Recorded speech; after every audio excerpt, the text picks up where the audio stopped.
오늘 두 번째로 다룰 별자리는 큰곰자리입니다.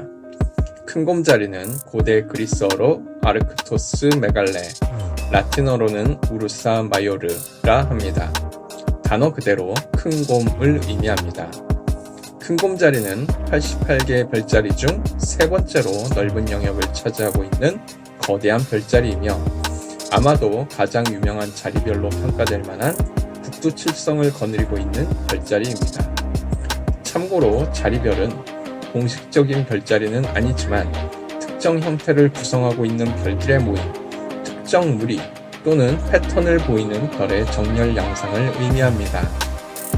큰곰자리는 호메로스의 오디세이아에 처음 등장합니다. 사람들이 마차라고 부르는 큰곰자리, 오리온의 반대편에서 돌고 있는 큰곰자리, 바다에 절대 담기지 않는 큰곰자리라는 표현이 등장하죠. 바다에 닿지 못하는 큰곰자리라는 표현은 주극성으로서의 큰곰자리의 특성과 함께 먼 옛날 큰곰자리는 북두칠성 정도에만 한정되었을 거라는 단서를 제공하기도 합니다. 왜냐하면 알마게스트에 기록된 큰곰자리의 별들 중 하나라도 지평선 아래로 가라앉지 않으려면 최소 북위 58도 이상까지 올라가야 하기 때문입니다. 즉, 지중해가 바다의 전부였던 시기에 큰곰자리가 바다에 닿지 않는다는 생각이 가능하려면 큰곰자리는 지금보다 훨씬 더 작아야 했던 것입니다. 아라토스에 따르면 페니키아인들은 항해를 할 때 작은 곰자리를 참고한 반면 그리스인들은 큰 곰자리를 참고했다고 합니다. 그리고 극점 주위를 휘도는 이 별자리의 특성을 살려 이 별자리를 헬리케라 불렀다고 합니다. 헬리케는 휘도는 것을 의미합니다. 아라토스는 또한 이 별자리가 마차 또는 전차로도 불린다고 했습니다. 그리고 마차를 끄는 곰의 형태로도 묘사하여 큰 곰자리가 가지고 있는 이중성의 방점을 두어 설명하였습니다. 게르마니쿠스 카이사르는 큰 곰자리가 쟁기라 불리기도 한다는 기록을 남겼습니다. 히기누스는 북두칠성을 구성하는 7개의 별들 중 2개가 황소, 그리고 나머지 5개는 마차를 형성하고 있다는 기록을 남겼습니다. 또한 로마인들이 큰곰자리를 7개의 쟁기를 끄는 소들이라는 의미의 septentrio로 부른다는 기록도 남겼죠. 1524년 독일 천문학자 페터 아피안의 북극하늘 도표를 보면 큰 곰은 사륜마차를 끄는 3마리의 말로 그려져 있습니다.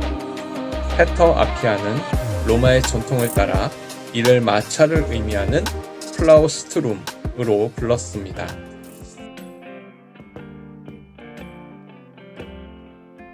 큰곰자리의 주인공으로는 2명의 인물이 등장합니다. 첫 번째는 제우스의 정부인 칼리스토이며 두 번째 주인공은 크레타 섬에서 아기 제우스를 키운 아드라스테이아입니다. 칼리스토에 대한 이야기는 여러 버전이 있습니다. 이를 하나하나 소개해드리면 다음과 같습니다. 우선 칼리스토는 대개 펠로폰네소스 반도 중앙에 있는 아르카디아의 왕 리카온의 딸이라고 합니다. 칼리스토가 리카온의 딸이 아닌 손녀로 등장하는 경우도 있습니다. 즉, 리카온의 아들 케테우스의 딸이라는 것이죠. 칼리스토를 케테우스의 딸로 보는 이야기에서 케테우스는 신에게 탄원을 올리는 헤르클레스 자리의 주인공으로 등장합니다. 칼리스토는 사냥의 여신 아르테미스의 시종입니다. 칼리스토는 아르테미스와 같은 방식으로 옷을 입었습니다. 하얀 리본으로 머리를 묶고 브로치로 튜닉을 동여맸죠. 그녀는 곧 아르테미스가 즐겨 찾는 사냥 동무가 되었습니다. 칼리스토는 아르테미스에게 순결을 지킬 것을 맹세하죠. 어느 날 오후 칼리스토는 화살을 내려놓고 나무 그늘에 앉아 쉬고 있었습니다. 이 모습을 제우스가 보고 넋을 잃고 말죠. 제우스는 아르테미스로 변장하여 칼리스토에게 접근하고 방심한 칼리스토를 겁탈하는 데 성공합니다. 상심에 빠진 칼리스토는 가까스로 아르테미스와 아르테미스를 따르는 ним페들의 동아리로 돌아옵니다. 시간이 흘러 더운 여름날 오후 사냥을 즐기던 아르테미스 무리는 차가운 강에 이르러 모두 목욕을 하기로 합니다. 아르테미스는 ним페들에게 모두 옷을 벗고 강물로 들어오라고 했지만 칼리스토는 물에 들어가기를 꺼려 했습니다. 하지만 아르테미스의 강권에 못 이겨 마지못해 옷을 벗어야 했고 임신한 사실이 드러나고 맙니다. 아르테미스는 순결의 맹세를 어긴 칼리스토에 분노하여 그녀를 쫓아내고 말죠. 칼리스토는 아르카스라는 아들을 낳습니다. 이후 본격적인 순환이 찾아오죠. 남편의 부정에 분노한 제우스의 아내 헤라는 자신의 라이벌에게 복수를 다짐합니다. 헤라는 칼리스토의 머리채를 잡아 땅으로 내동댕이 칩니다. 땅바닥에 내팽개쳐진 칼리스토의 팔과 다리에서 검은 털이 돋아나기 시작했고 그녀의 손과 발에서는 발톱이 돋아났습니다. 아름다운 입술은 뻐끔하게 벌어진 주둥이로 바뀌었고 으르렁거리는 소리만이 새어나왔습니다. 이후 15년간 곰으로 변한 칼리스토는 숲을 떠돌았습니다. 하지만 여전히 사람의 마음을 가지고 있었죠. 한때 사냥꾼이었던 그녀는 이제 사냥꾼에게 쫓기는 존재가 된 것입니다. 어느 날 그녀는 자신의 아들 아르카스와 마주쳤습니다. 칼리스토는 아르카스를 알아보고 아들에게 다가섰지만 아르카스는 공포에 질려 뒷걸음질 쳤습니다. 곰으로 변하고만 자신의 어머니를 알아볼 리 없었던 아르카스는 제우스가 방해하지 않았더라면 어머니를 찔러 죽였을 것입니다. 제우스는 회오리 바람을 보내 모자를 하늘로 들어 올렸습니다. 이렇게 칼리스토는 큰 곰자리가 되고 그 아들 아르카스는 목동자리가 됩니다. 자신의 라이벌이 별들 사이에 영광스러운 자리를 차지한 것에 분개한 헤라는 양부모인 테티스와 바다의 신 오케아노스에게 이 곰이 북쪽 바다에 절대 몸을 담그지 못하게 해달라고 부탁했습니다. 그래서 중위도 지방에서 본 큰 곰자리는 절대 지평선 아래로 가라앉지 않게 되었습니다. 여기까지의 이야기가 가장 널리 알려진 이야기입니다. 이 이야기가 널리 알려진 것은 그 유명한 오비디우스 덕분입니다. 하지만 오비디우스보다 훨씬 더 오래된 다른 신화들이 있죠. 에라토스테네스는 칼리스토를 곰으로 바꿔버린 것은 헤라가 아닌 아르테미스였다고 합니다. 후에 곰으로 변한 칼리스토와 아들 아르카스가 숲속에서 목동들에게 포획되었고 목동들은 이들을 리카온 왕에게 선물로 바쳤습니다. 칼리스토와 아르카스는 도피처를 찾아 제우스 신전으로 숨어들었습니다. 하지만 아르카디아에는 제우스 신전에 불법으로 침입한 경우 사형에 처한다는 법이 있었습니다. 칼리스토와 아르카스는 이를 알지 못했고 사형을 당할 위기에 처해집니다. 제우스는 이들을 구하기 위해 하늘로 들어올려 별자리로 만들었다고 합니다. 그리스의 신화 작가인 아폴로도로스는 칼리스토를 곰으로 변하게 만든 것은 제우스라고 합니다. 제우스가 칼리스토를 아내 헤라로부터 숨기기 위해 곰으로 변신시켰다는 것이죠. 하지만 헤라는 이러한 속임수를 알아채고 아르테미스로 하여금 곰을 쏘아 죽게 했습니다. 슬픔에 잠긴 제우스는 곰의 형상을 하늘에 두었습니다. 아라토스는 큰 곰자리에 대해 완전히 다른 이야기를 합니다. 아라토스에 따르면 이 곰은 크레타 섬의 틱테 동굴에서 제우스를 기른 ним페 중 하나였다고 합니다. 아폴로도로스는 제우스의 유모들로 아드라스테이아와 이데가 있었다고 합니다. 이 ним페들은 1년 동안 제우스를 돌보았습니다. 그리고 쿠레테스라 불리는 무장한 크레타의 전사들이 동굴을 지켰죠. 이들은 제우스의 울음소리가 크로노스의 귀에 들어가지 못하도록 창과 방패를 두드려 제우스의 울음소리를 숨겼습니다.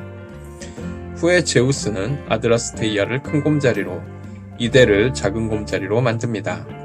하지만 왜 제우스가 이들을 곰으로 만들었는지에 대한 설명은 없습니다. 큰 곰자리와 작은 곰자리에서 가장 큰 의문은 이 곰들이 실제 곰에서는 볼 수 없는 기다란 꼬리를 가지고 있다는 것입니다.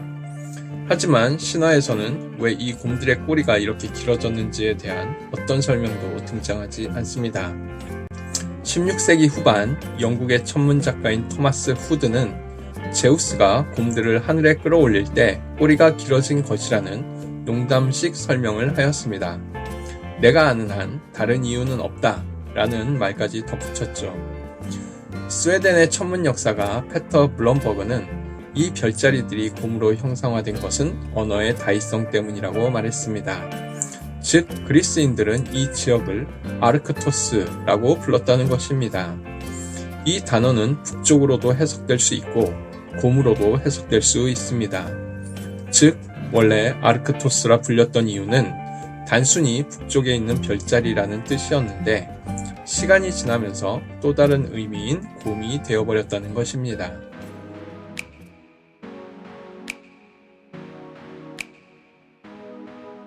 북두칠성의 머리를 장식하는 두배와 메라크는 각각 큰 곰자리 알파별과 베타별입니다. 이 두 개의 별을 잇는 연결선이 북극선을 찾아가는 선이 되기 때문에 이 두 개의 별은 자주 주목받는 별들입니다. 두배라는 이름은 곰을 뜻하는 아라비아어 알-두브에서 왔습니다. 반면 메라크는 옆구리 또는 사타구니를 뜻하는 아라비아어 알-마라크에서 왔습니다. 알카이드라는 이름의 곰의 꼬리 끝에 있는 큰 곰자리 에타별은 아라비아어 알카이드에서 온 것으로 지도자라는 뜻입니다. 이 별은 베네트나쉬라는 또 다른 이름도 가지고 있습니다. 아라비아어 바낫 나쉬 알 쿠브라에서 온 말로써 상여 앞에 큰 딸들이라는 뜻을 가지고 있습니다. 아라비아에서는 이 별자리의 형상을 곰이 아닌 상여로 보았던 것입니다. 꼬리에 있는 두 번째 별은 간격을 넓게 벌리고 있는 이중별 큰 곰자리 제타별입니다. 이중별을 구성하는 각각의 별들은 시력만 괜찮다면 맨눈으로도 구분해 볼 수 있습니다. 각각 미자르와 알코르라는 이름으로 불립니다. 이 별들은 1524년 페터 아피안의 별지도에서 각각 말과 기수로 묘사되었습니다. 이는 독일의 대중적 전통을 따른 것입니다. 미자르라는 이름은 메라크와 동일한 어원인 아라비아어 알-마라크가 오용된 결과입니다. 미자르의 짝꿍별인 알코르 역시 검은 말 또는 검은 소를 의미하는 아라비아어 알-자운이 오용된 결과입니다. 아라비아에서 알코르는 알-수하로 불립니다. 간과된 것 또는 무시된 것을 의미합니다. 10세기 아라비아의 천문학자 알-수피는 이 별이 사람들의 시력을 측정하는 데 사용되었다고 했습니다. 그러면서 나는 그에게 알-수하를 보여주었다. 그는 나에게 달을 보여주었다. 라는 아라비아의 속담을 인용하기도 했습니다. 시력이 좋은 사람과 나쁜 사람을 비교하는 속담입니다. 미자르와 알코르를 구분한다면 표준 스넬렌 차트에 의한 시력 검사에서 0.8 이상의 시력을 가진 것이라고 합니다. 큰 곰자리 델타별은 메그레즈입니다. 아라비아어로 마그리즈는 꼬리가 붙어있는 부분을 의미합니다. 큰 곰자리 감마별은 페크다입니다. 아랍어 파크히드에서 왔으며 허벅지를 의미합니다. 북두칠성을 구성하는 7개의 유명한 별들 말고도 곰의 발을 구성하는 세 쌍의 별도 있습니다. 아라비아 사람들은 여기서 가젤이 껑충껑충 뛰며 남긴 발자국을 생각했죠. 아라비아 민담에 따르면 사자가 꼬리를 땅바닥에 내리치는 소리를 들었을 때 가젤이 뛰기 시작했다고 합니다. 프톨레마이오스는 곰의 오른쪽 뒷발을 표시하는 큰 곰자리인 유별과 크시별을 각각 알루라 보레알리스와 알루라 오스트랄리스로 기록했습니다. 알루라라는 이름은 아라비아 문장으로 첫 번째 도약이라는 뜻입니다.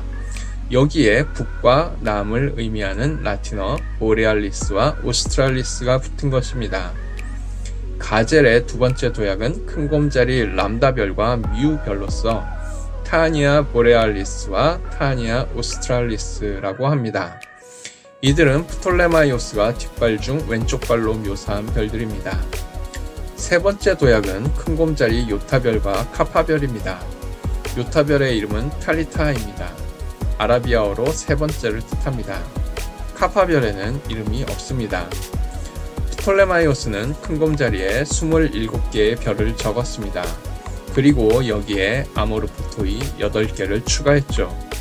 이들 중 2개가 나중에 요하네스 헤벨리우스에 의해 사냥개 자리 알파별과 베타별이 됩니다.